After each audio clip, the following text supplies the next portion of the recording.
This is We the Sales Engineers Podcast, show 98. Welcome to We the SEs Podcast, the show for sales engineers by sales engineers with your host, Ramsey Majaba. What's up, SE Nation? I'm here with my favorite, Benny Kanungo. Is there such? Yeah, you are my favorite, Benny Kanungo. Of all of Benny Kanungos out there, you're my favorite. So how are you doing?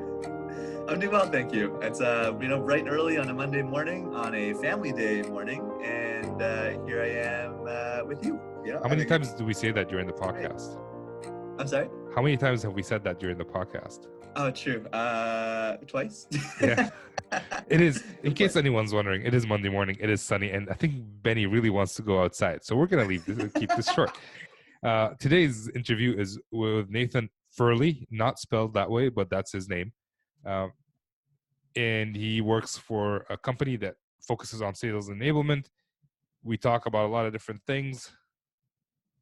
And should we just jump into the show? You want to add anything before we go on? Yeah, absolutely. I think that there's a lot of things that people are going to get out of this episode. I mean, him working in sales enablement is huge, so that you kind of understand a little bit more as to what sales enablement is all about and why it's important. But even more interestingly, at least for me anyways, was the journey that he took. So he started off, as he worked in retail, and then from retail, he got some really cool lessons from that. And I won't spoil anything, but do take in mind his attitude about what he got out of his retail experience. And then from there, started off as a pre-sales engineer and has since moved up and moved up the ranks to now become a senior director of sales engineering. And so I think there's a lot of cool lessons to be taken out of today's show with respect to his attitude and about how he approached every job he was in and how it also led to the next job that he went into. So a lot of things to take out of today's conversation. And don't forget the day that this was recorded on, nor the weather. Good morning, Nathan. How are you doing? I'm fantastic today. Thanks for having me. It is our pleasure. So we just had this discussion about your last name. Do you want to repeat it? Sure. We pronounce my last name as Fierley. Okay. And it's not written that way. So if anyone ever sees your name, make sure you pronounce it the wrong way. Correctly. Perfect. So Nathan, welcome to the show. You've listened to a few of these based on my understanding. So do you mind doing what we usually do, which is introduce yourself to the folks listening or watching? Sure. Yeah, thank you. So my name is Nathan Fierley, as we just identified. I'm the Director of Sales Engineering at a company called Bigtincan. We have a software as a service offering that provides sales enablement automation solutions. I've been at the company for 3 years and really seen a lot of growth for myself and the organization. It's really fun for me to be a part of companies who are focusing on digital transformation and the digitization of the economy. It's really been a blessing to be a part of, and I'm happy to be here talking about sales engineering, what my experience, maybe what some of my strengths are, and helping other people get to where they might want to go. I can tell you guys are growing by the office behind you. You guys have a lot of desks in there. And in case someone's wondering, it's a blue screen. There's a couple people working too. Are there? Oh, wow. Check it out. All right, you guys should watch the YouTube video. So where were you working before Bigtincan? Yeah, I was actually an Apple retail employee. They have business offices, basically local business teams that have feet on the ground that sell and take leads from all different access points, whether it be people who walk into a retail store, they've got a broken computer, they go to the Genius Bar. Maybe they're actually leads that go in through sort of a lead gen or portal on a website, and they need somebody to help them facilitate how to use Apple technology in the business. So I spent 5 years there really riding the waves of like iPad and iPhone, really that mobile transformation. And that's one of the things that brought me to Bigtincan, to look at a solution offering that was enterprise grade, that felt like a consumer application that helped people get their work done and really do their life's best work. Okay. So how does one move from a company called Apple, and how did you feel about moving to a company called Bigtincan? Right. So sometimes I talk about the pendulum swing right? I was at the farthest end of one side of the pendulum swing, and moved to the far opposite. So thinking about that, for me, it was like trying to design my own future and seeing opportunity. And I think when we talk about like what's exciting about sales engineering, sometimes it's seeing something ahead of you and preparing for a high quality outcome. So anyways, that was the future that I wanted to bring myself towards, was a more technically focused, supporting the sales engagements, specifically pre-sales. Apple, I think, provides an unbelievable training platform and understanding of like how technology is supposed to fit into our lives. And in the business world, I think it's really interesting because a lot of people look at it like technology gets in their way. And Apple's perspective is, how do we use technology to connect the dots, bring new capabilities to people and let them do what they didn't think was possible before. So that was like foundationally some of the things that I captured from that. And then I looked inwardly and says, what is it that I want to get out of life? What are the experiences that I want to be a part of? And I really thought that helping enterprises, mid-market organizations that are growing and disrupting, I wanted to help them be more successful. And I enjoyed the technical aspects of the sale, and I wanted to be a part of that. So that was where I started looking at other solutions that were, and at that point in time, they were Apple Mobility Partner Program members. They were organizations that Apple had sort of vetted and said, we are the technology, we're the hardware and the software. We're also the company that makes it possible for other companies through the App Store and our SDKs and all of that to bring solutions to life for healthcare, for education, and for enterprise. And we have selected a group of solution providers to sort of evangelize in the App Store and things like that. So that's how I learned about Bigtincan, and they helped me meet some of my goals at Apple. So at Bigtincan, at Apple, if I recommended that a company look at Bigtincan to help their iPad deployment be successful, well, that helped me actually sell units as well. So it was an interesting sort of transition. And that's where I saw, okay, here's a way that I can kind of get my next experience. So that's actually super interesting, especially that whole insight around with Apple and kind of seeing how they position themselves in the world of society, or how they position technology in the world of society. And the insights that you brought up were really good. And even with respect to how that may lead into sales engineering in the future, being able to see how like the outcomes, I suppose, of these plans, I suppose. Is that something that you got yourself just by like in combination with who you are plus with what Apple is telling you, or is this something that's just part of the Apple training that pretty much every Apple employee is that a natural conclusion they all come to? Good question. Oh, careful there, Nathan. I think it's always like input equals output, right? So if you what is it that you want to focus on? What are the things that you hear? And as your ear is to the rail, like what is it that you're sensing? I have an affinity for understanding how things work, and I want to, right? And so I put in that effort there.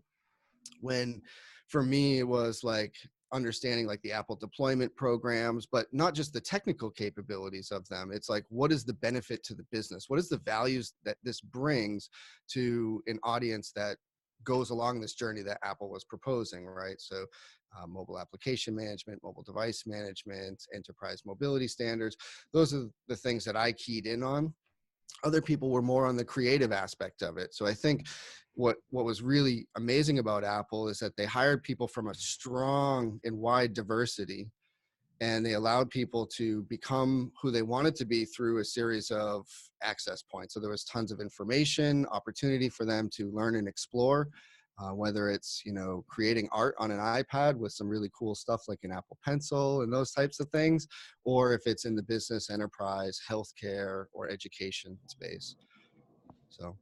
Oh, that's very cool. I think that just speaks to pretty much most jobs, I suppose. It's really cool, this idea of you get out of it what you put into it. That's great advice, because you have two people coming into the same role and get two entirely different experiences from it. Glassdoor is a great example of that, where you'll see some pretty differing reviews on the same position. And I think, your mindset plays a big part. So thank you for that. That's great. Absolutely. So from my end, when I'm looking at like some job openings, if I see a company called Bigtincan, I might not go for that company because it's called Bigtincan. You, on the other hand, had experience with it. So is that the reason that you were able to actually, like, did the name draw you in? Did it? What did the name of a company like that to do to you? And what should we learn from weird company names like that? Yeah, what's in the name? And I think that's an interesting point. So it's kind of like judging a book by its cover, right? So there is certainly substance inside of that book that you're about to pick up.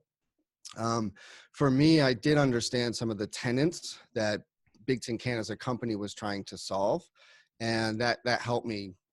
And the name was just, I think, a 3-syllable item that had some connection to mobile communications, maybe even hearkening to having 2 cans connected by a string.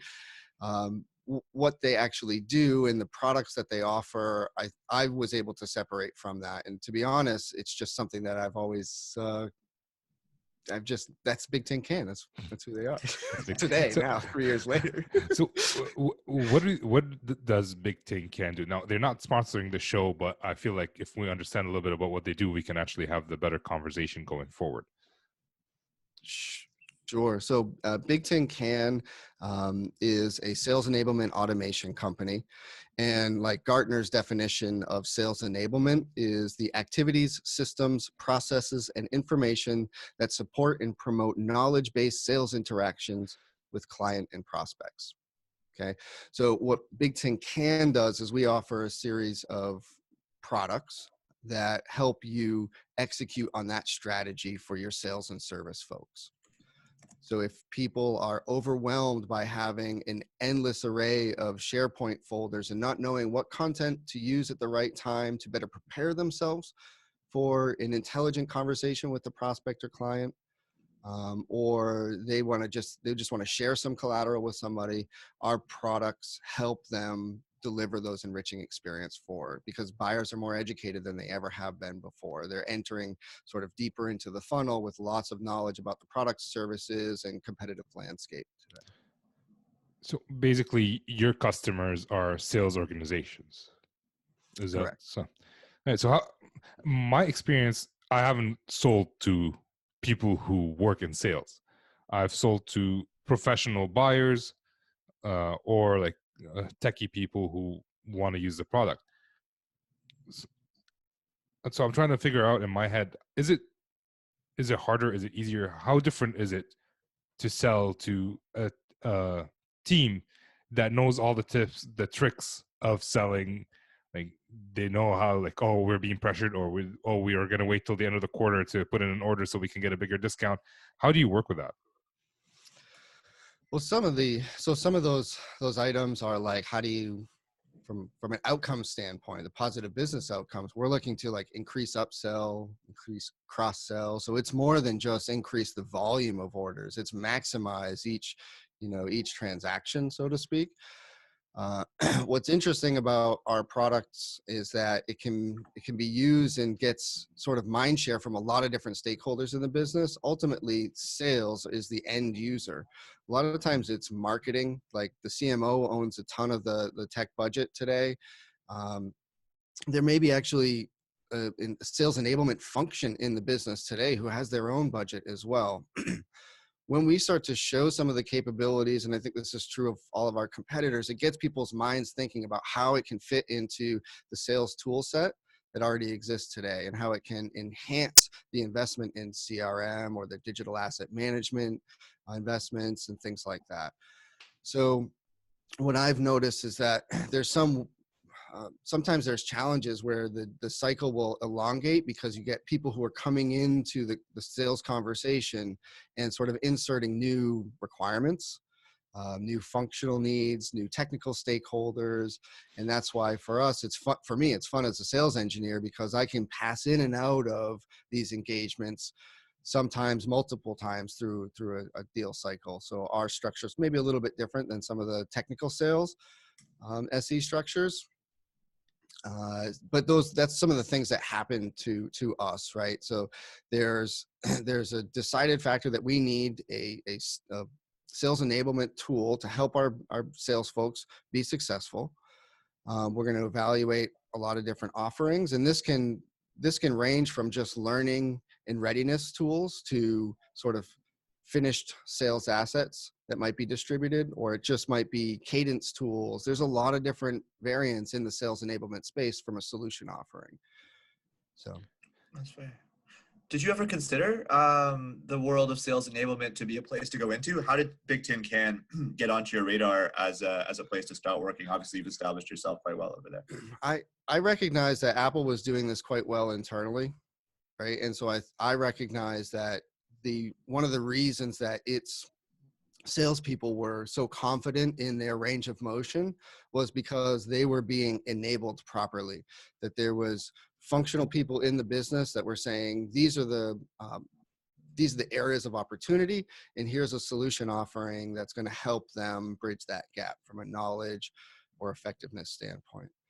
Yeah, that makes sense. I think even as an SE, especially for a lot in those organizations that maybe aren't as mature, and I don't have very much experience, so correct me if I'm wrong, but I find that just by virtue of the position of kind of being or having your fingers in so many different pots, so interacting with sales or working with sales, but then also you're oftentimes on the front lines when it comes to getting product feedback because you're working with the product so often as well. So you're working with the product management teams, and even when it comes to product marketing, maybe you're taking part in different webinars and whatnot. And so all this is to say is that because your fingers are in so many different pots, you typically have access and are even being presented or a part of presentations with all this different content, where for a lot of organizations that may not have a solution like Bigtincan, or just may not have a proper, maybe centralized area for all this information, take the initiative and maybe even start building that up a little bit yourself. And I don't know, it would be a good way to leverage the resources that you have access to and also bolster yourself in the company.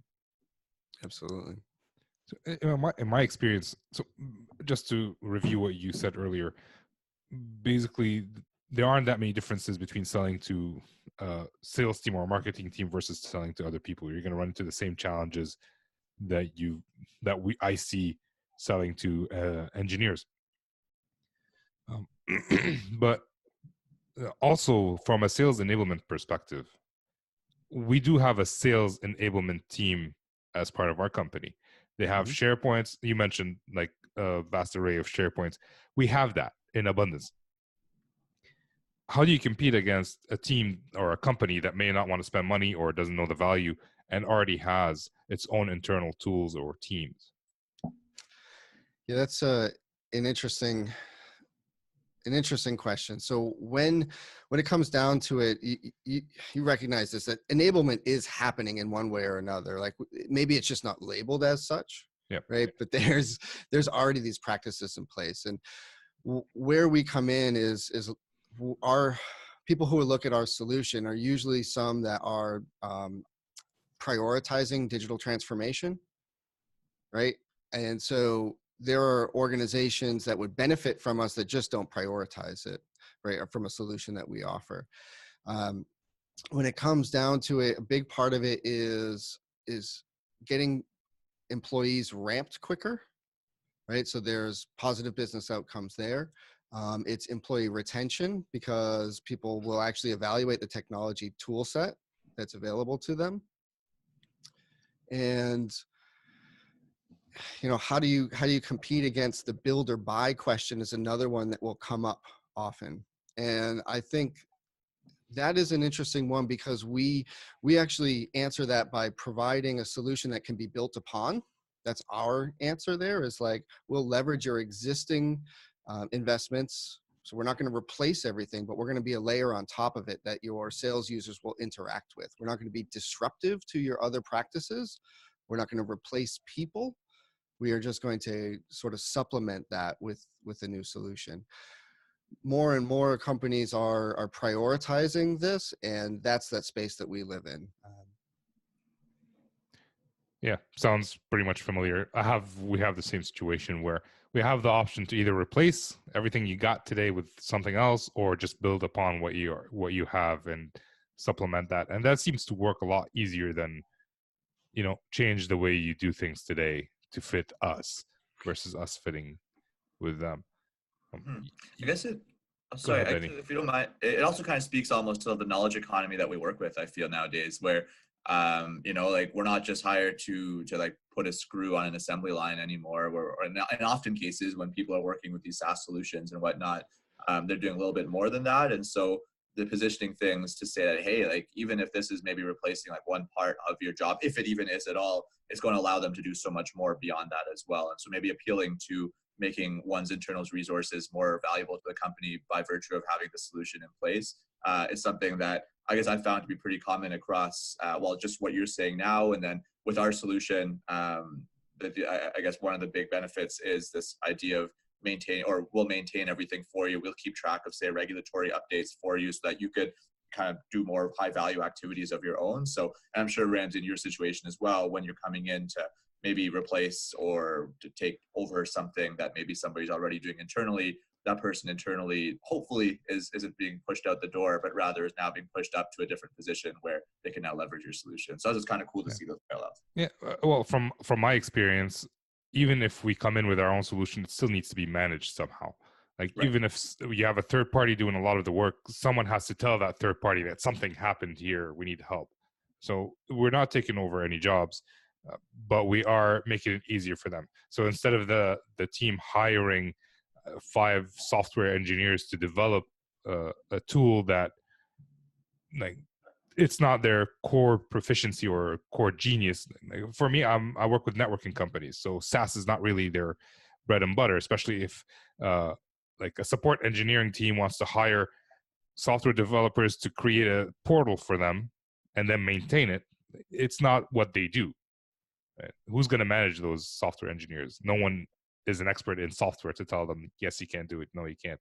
So us coming in and then having someone to yell at if something's not working is much easier than having an employee. Third party is always like, hey, we paid you money to fix this. Whereas an employee is like, oh, we're paid you money to do all of this and fix that. So pick whichever is most convenient for you. Right? That's the difference that I see. It's a good point. And I'm sure, like, I don't know, Nathan, is that similar to what you guys see? Yeah, I think so. So we also bring some expertise along with us, right? So knowledge of what battles we're going to fight coming on, the best practices, and hearing what works in other industry verticals. And we're solving the same problems across all of these spaces, whether it's life sciences or finance, manufacturing. But some of the language that we use is different. And I work pre-sales exclusively, right? But I work very closely with our customer success teams to understand, we identified these gaps, we position these items to solve it.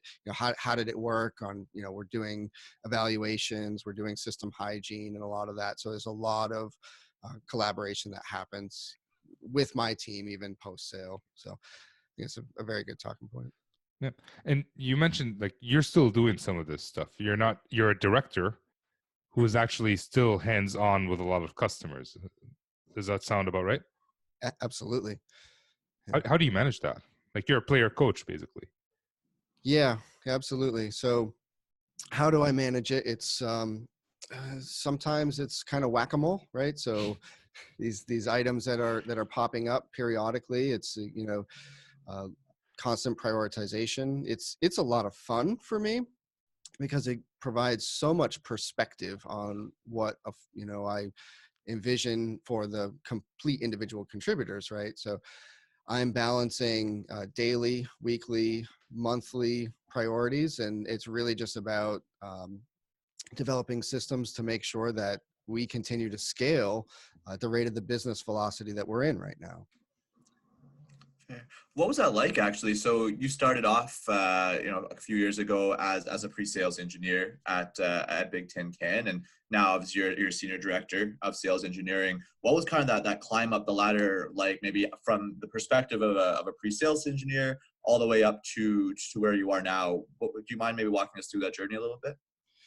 Sure. So I started basically as a singular sales engineer.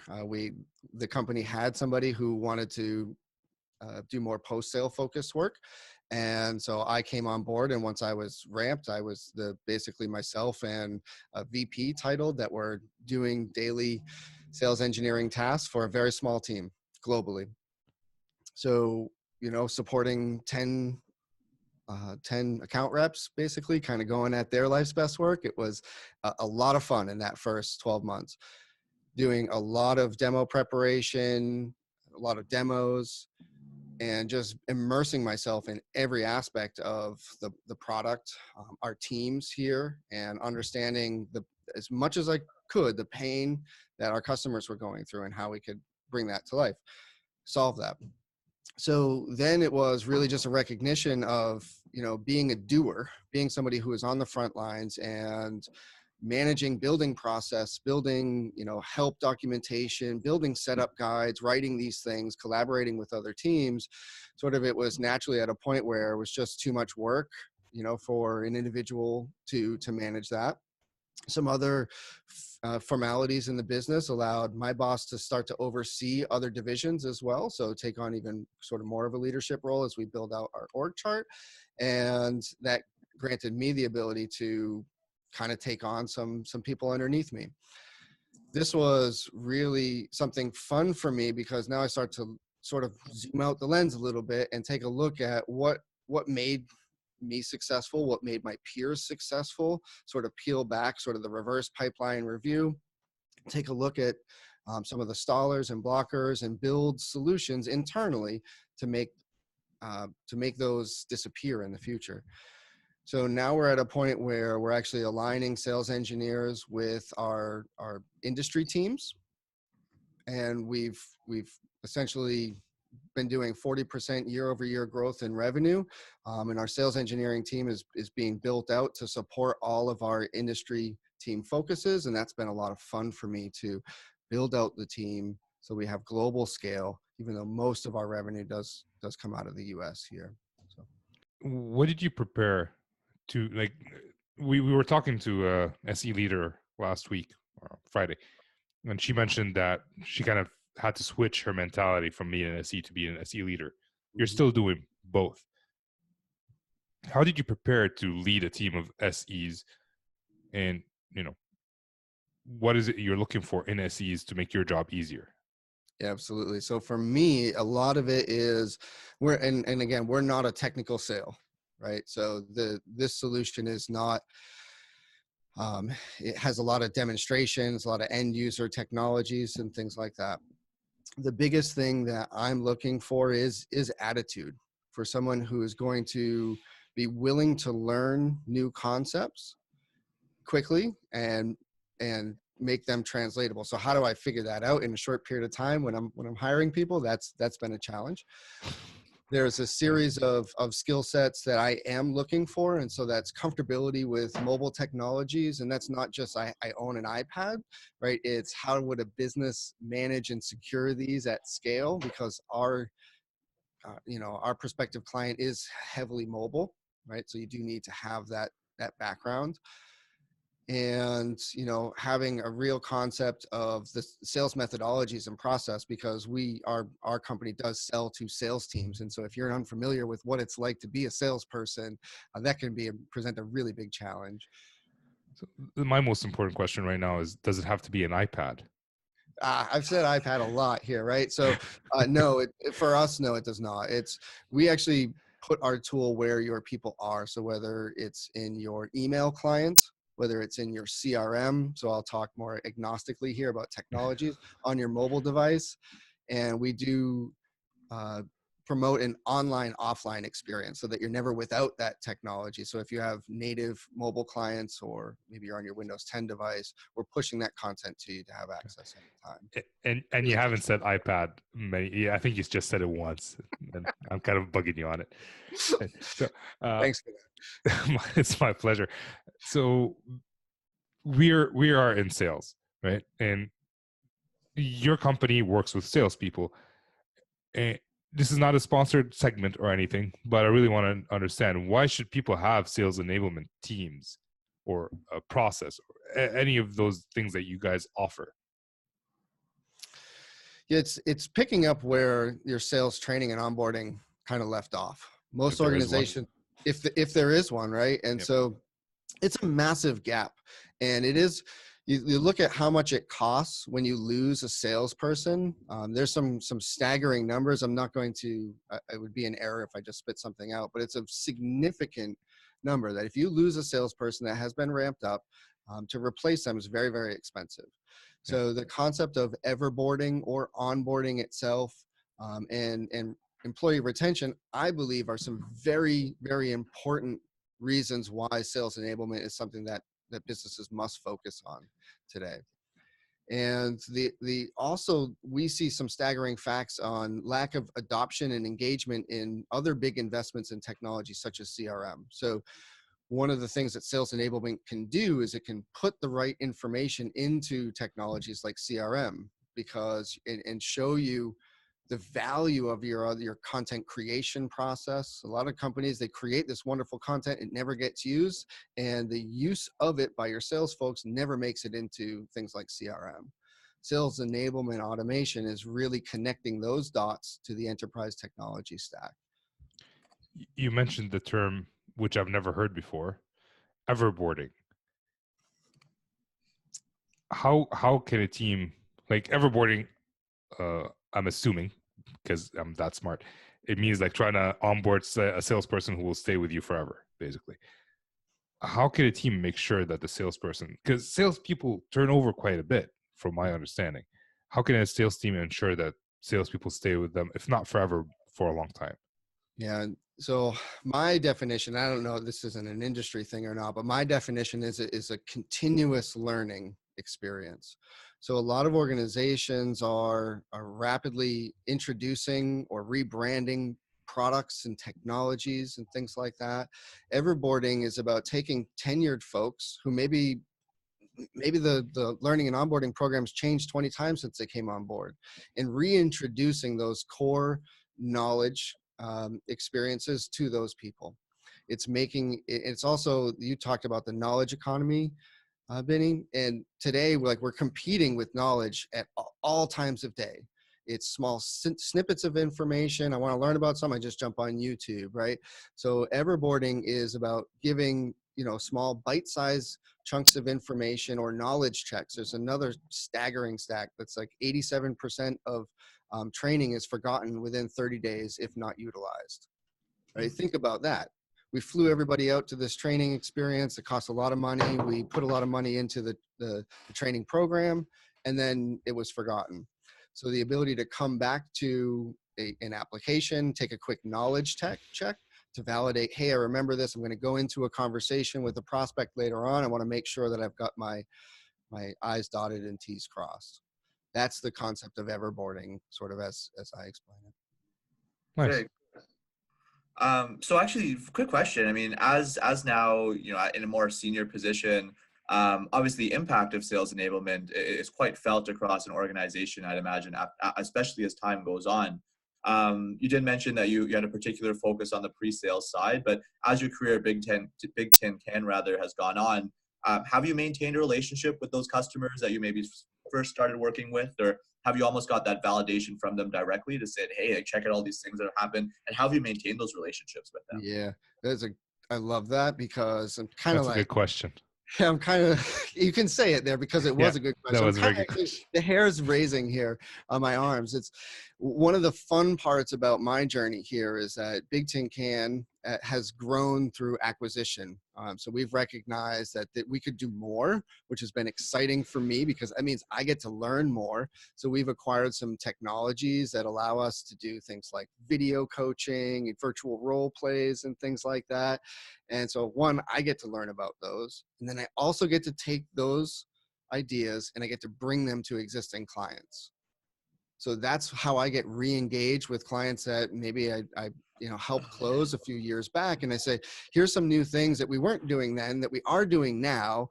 And when you think about that standard crawl, walk, run scenario, a lot of people don't eat the whole elephant at once when they buy our product. It can do all kinds of different things.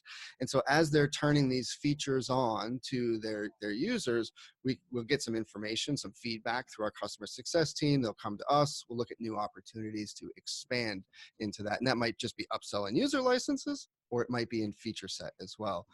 So those are how I'm being brought back to those people, our prospects and clients. But then also internally, I'm documenting and creating some of the training program. I'm working with our internal enablement team to provide, as we grow and we hire on new people, to be a fixture in that onboarding process for our internal growth and for a cross team as we kind of grow as well. So that's how I stay engaged. So you're using your own product basically, which it Our own sucks. campaign. Yeah, it sucks when companies try to sell something that they don't use.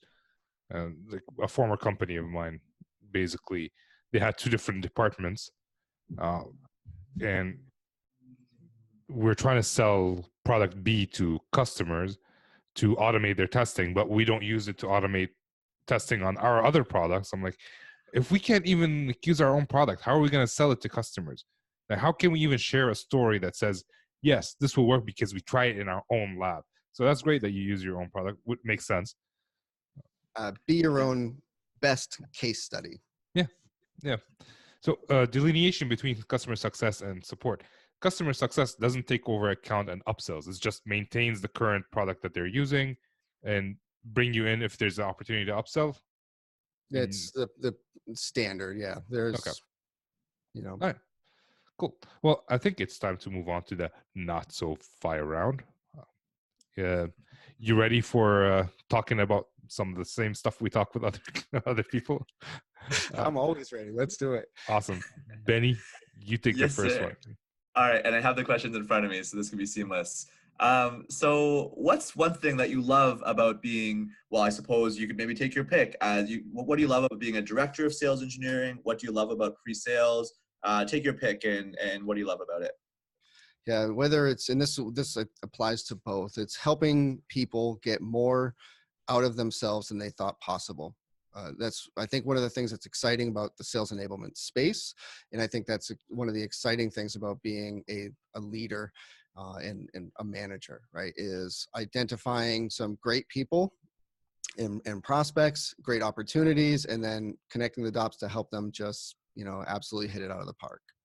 Cool. I was actually going to dig into that a little bit more there. So, and you already kind of helped answer at least the first part of my question. I was going to ask, are you saying getting the most or more out of people or even organizations than they expected of themselves?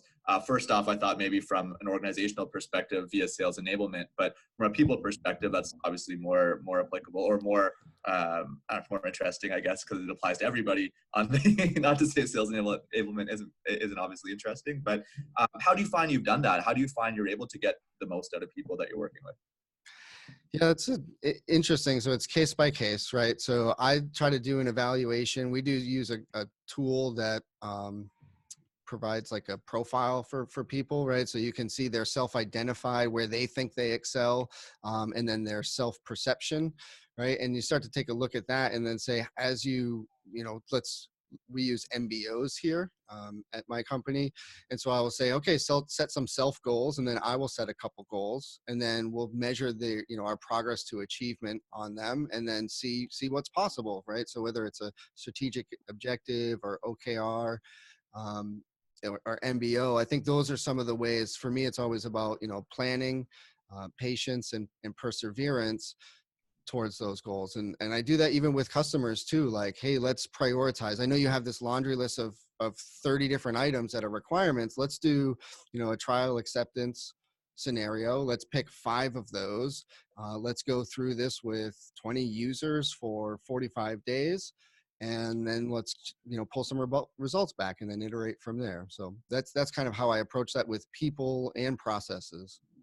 Do you mind just letting the people know what MBOs and OKRs mean? Sure. So OKR is objectives and key results, and MBO is a management business objective. Okay. And so if I understood you correctly, your folks are being paid if they achieve their MBOs, and they kind of have a say of what those MBOs are? That's how I do it. Yes. Now, not all teams here are the same way.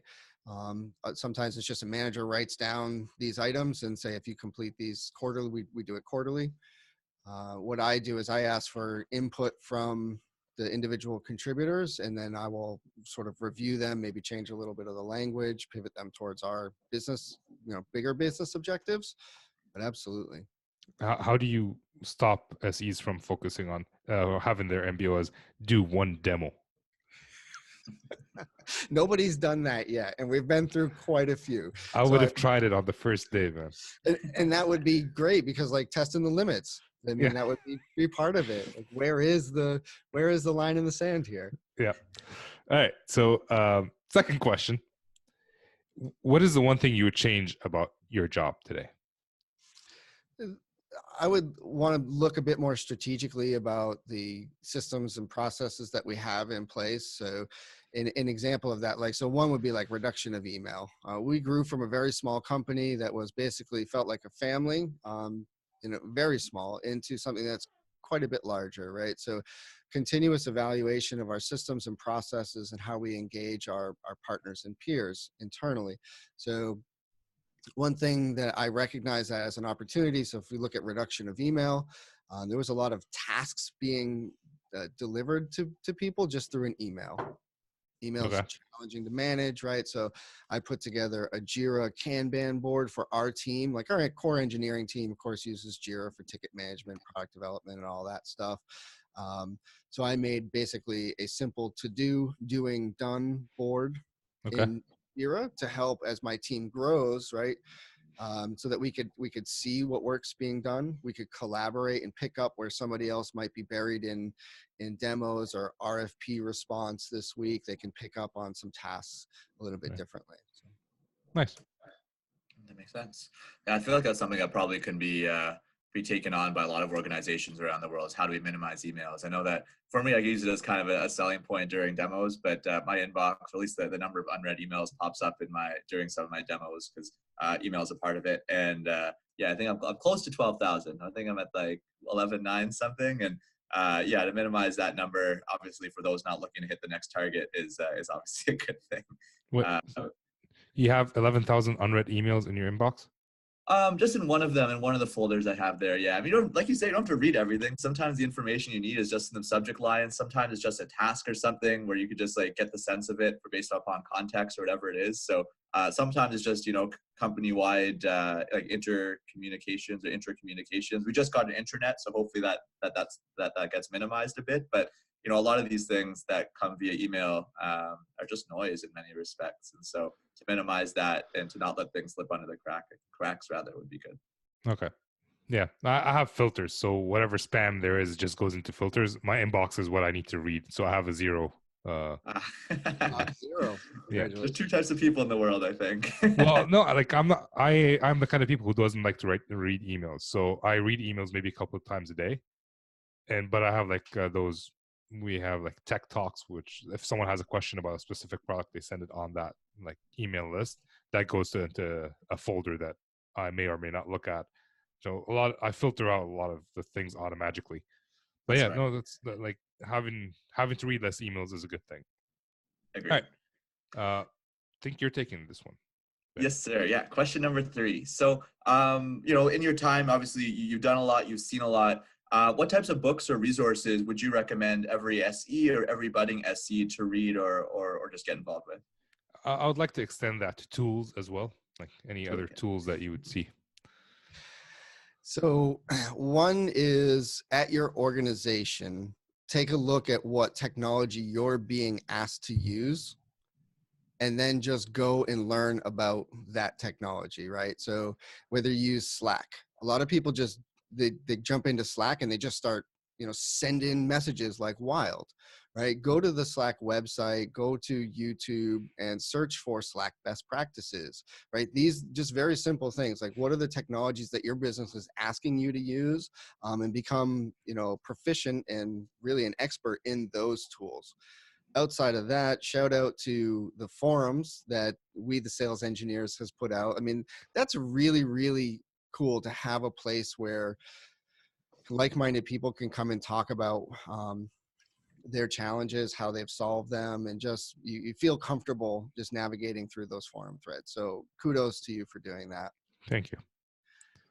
Outside of that, if you're interested in sales enablement, there's the Sales Enablement Society, which is they're not aligned to a particular brand or anything like that, but it is a society of sales enablement professionals that will talk about their practices, their implementations, their technologies. That would be a great place to go and sign up. Nice. I'm looking at their website right now. I didn't know they existed. All right. It is time for the last question, or the question before last. What separates the great SEs from the good ones or the not so good ones? Sure. So I think great SEs they're great colleagues. They're great partners. They are great at understanding what somebody's asking for, not just at surface level, but 5 layers deeper. So that root cause analysis. And they're great at allowing people to come to their own awareness about, how they're going to solve it. So a lot of times, I was talking to a mentor of mine, and we were kind of in this one-to-many conversation, and somebody was like, what was the craziest, most sophisticated solution that you ever positioned? This was in hardware. Right. And he was like, oh no, that sounds terrible. It's usually not that. We actually go for efficiency is the purest form of beauty, right? So like the simplest solution is often when we understand it well, we're positioning, the minimum necessary for it to be successful. So I think great SEs are keen in hearing, reading a room, understanding the capabilities of their product, and then succinctly positioning that back to the prospect, and even maybe helping their colleagues understand it better from maybe it's an account manager or account executive. So to me, those are key characteristics of top SEs. Nice. So speaking of like explaining stuff, I noticed that SEs have to explain the same thing to so many different audiences in so many different ways. You have to explain to the customer, who may or may not be technical, to the account manager, who definitely is not technical, to product managers who are very technical, to engineers, to support engineers. And each time the level of like explanation will change with that. So yeah, that's a very, very good point. So basically know your audience in a way. Final question of the show. Where can people learn more about you? Or if you want to plug something like Bigtincan, which we've already done so many times, now is the time to do so. Sure. I have a LinkedIn. I have an email I can actually put up, send as a leave behind here. Open door to extended conversations. Happy to talk about my experience becoming an SE and growing as an SE, as well as the product, right? So I can leave the product website as well. Awesome. So we're going to link in the show notes this is show 98. So we're going to have in the show notes your LinkedIn. If you want to leave your email, we can put it there. Bigtincan's website. And if you think of anything else that you'd like us to put in the show notes, please send it to us. We'll be happy to put it there. Amazing. Ivan, well, thank you for your time. This has been awesome. My English is slipping away right now. I don't know. I speak Arabic very best. So I will see. We'll see you next time. Closing with humor. Thank you so much for the time today. Pleasure. Enjoy. Take care. Bye. Well, there we go. That was the end of the conversation with Nathan.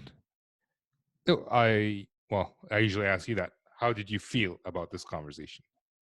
I felt great about it. I mean, it's here when we're recording this, it's Monday morning. It's a holiday and it's sunny out. And all things considered, I felt great. It was. I felt the conversation. He was very lighthearted. He was super knowledgeable, very smart, very human as well about everything, which is a not human thing to say. Yeah. Great.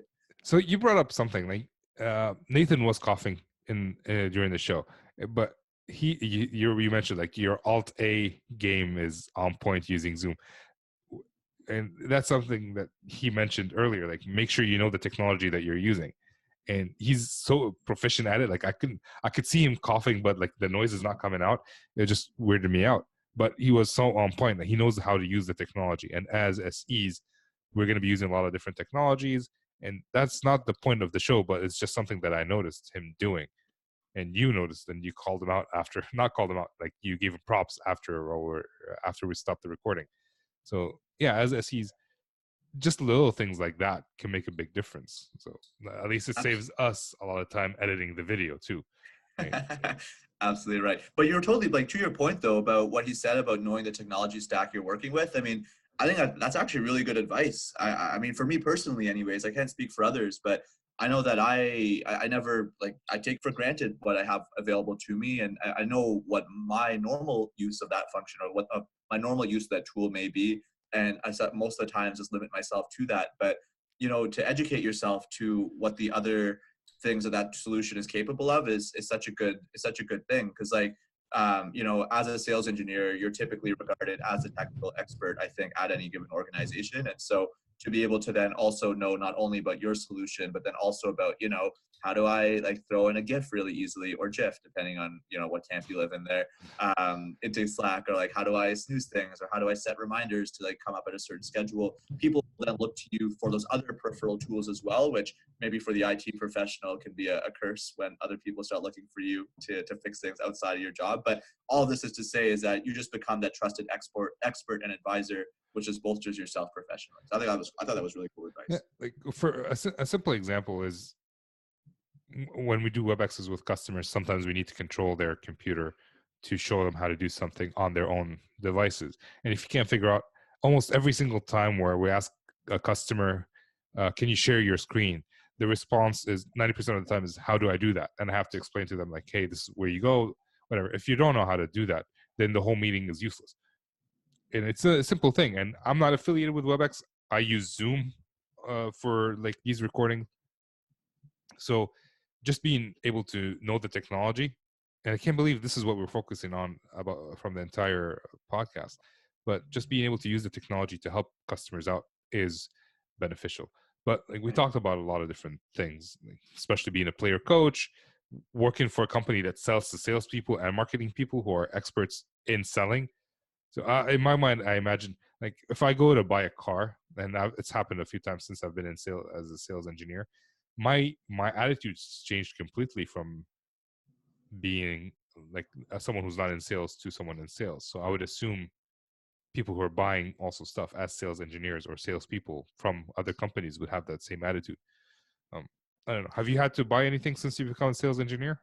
Totally. Yeah, absolutely. I love it. I love the objection handling that people give, because you see it all the time, and you know exactly what it is as soon as they start going down the path. And I love calling them out on it, Yeah. especially if I know, like, I want to buy something or not. It's like, you know what, you're killing the objection handling game right now. You're doing great, but honestly, this is my situation. This is what it's going to be. And I think that the thing about selling to salespeople as a salesperson, or being sold to as a pseudo salesperson, is that if you get it, if the fit is right, then you're going to provide that salesperson the best, easiest sale they're ever going to have. And if the fit isn't right, then it's likely not going to work out, because kind of everything that they're proposing. That's why I think it's so interesting for sales enablement for Nathan there to be selling, or for Bigtincan to be selling to salespeople, is that obviously he's a smart guy. I'm assuming he clearly stands behind a solution. I'm sure it's great.